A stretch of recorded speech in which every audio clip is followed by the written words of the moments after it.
money. No matter what you think about it or feel about it, I think you're going to agree with me that it plays a really important part in our lives.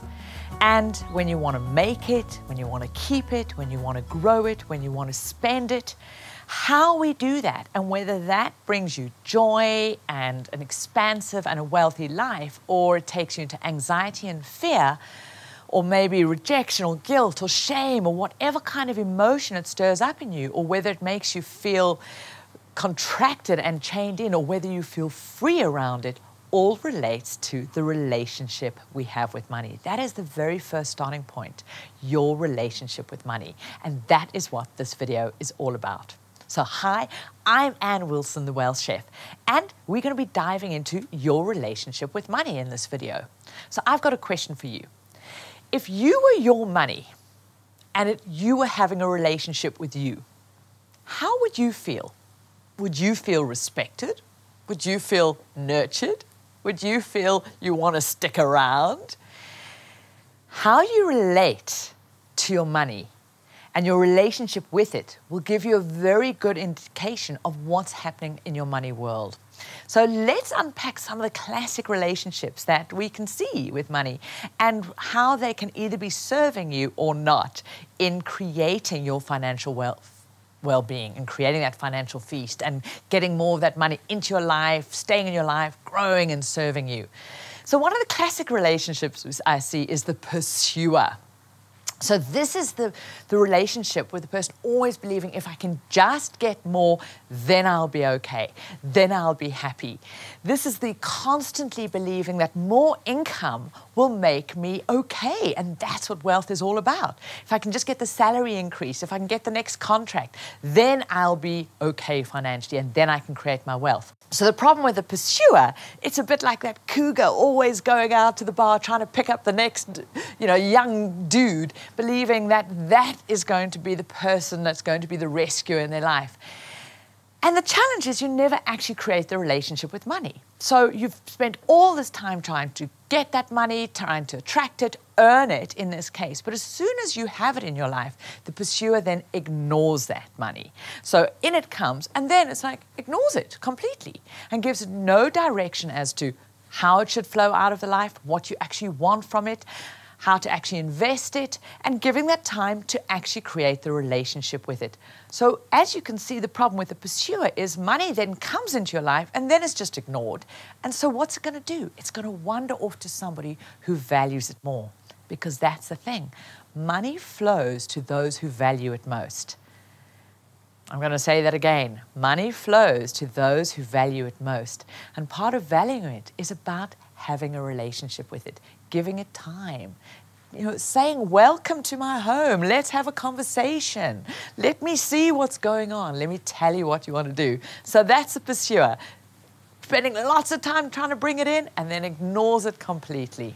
So the next relationship we often see, dysfunctional money relationship, is one of that overprotective sort of mother hen.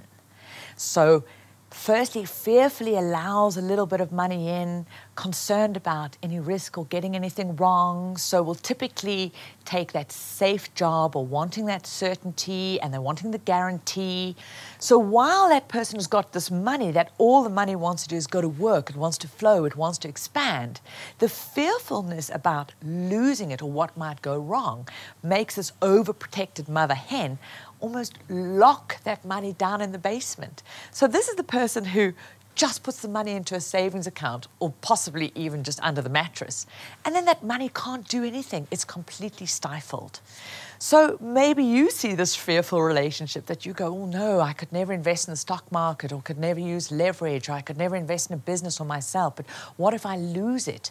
That relationship is often the relation of wanting, but I need the guaranteed return. What's the interest rate I'm going to get? And this fear-based paralysis of maybe something will go wrong actually manifests it, creates it, because the biggest risk is not allowing your money to flow and work and grow. Means all it does is whittle away.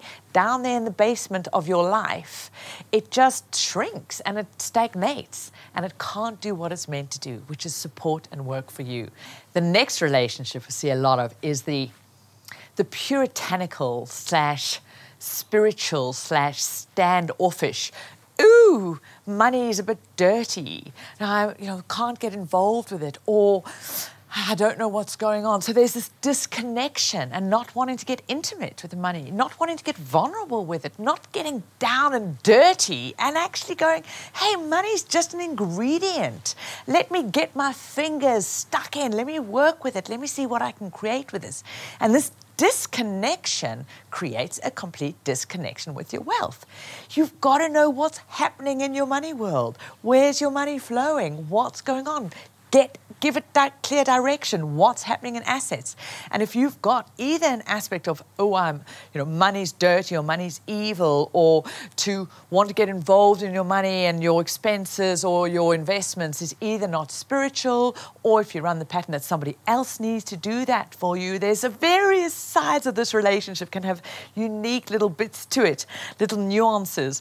It can also be that princess syndrome of waiting for the prince to handle that all because, woohoo, the princess doesn't do that stuff, can really keep you trapped and disconnected from your money. And then it can never work for you. You can never create the wealth. So that's that, not wanting to get intimate with your money. And we've said how important it is to get intimate with your money. So the next money relationship we often see is one of guilt and shame, of feeling ashamed that we even want money or need it, and feeling that somehow it's dirty. It's very linked to that standoffish, but it's got a different energy, and often can become this passive-aggressive side of wanting money, but then really some perverse behaviors of either going binge spending to get rid of it from your life, can come from guilt, or wanting to give it away because not allowing it to stay, feeling guilty about having it, guilty about wanting it. So either pretending that you don't have it, or giving it all away, or spending it all, or hiding it. So a relationship tinted with shame or guilt. And then the final relationship, which is ultimately the relationship that we all should be aspiring to, is that of that healthy wealth chef. When we come to this real understanding that money is just an ingredient. It's the same as water. It's the same as oxygen. It's an input into our lives. And our relationship is one of joy, of going, how do we bring this in and get great skills to lead it, to use it, to create a great feast in our own lives, but also to contribute to the world. And it's our job and our relationship with money to release its potential, and to release its potential in a way that is expansive and makes this world a better place. So there we've covered some of the classic relationship types with money. And so in the comments below this video, I'd love to know, did you recognize your past money relationship in one of those categories? And share with us now, with that mindset, what can you do to shift that? What can you do to maybe let go of some of that shame not serving you, or get more intimate with it, or stop pursuing and actually give your money some attention? Take your money on that money date. So share in the comments below. And if you're watching this anywhere other than over at thewealthchef.com, pop on over there, because that's where the conversation's happening. And enjoy exploring how you can create a great, healthy, wealthy, robust, expansive, meaningful relationship with your money, so that it can truly do what it wants to do, and that is serve you and support you in you living your richest version of your life.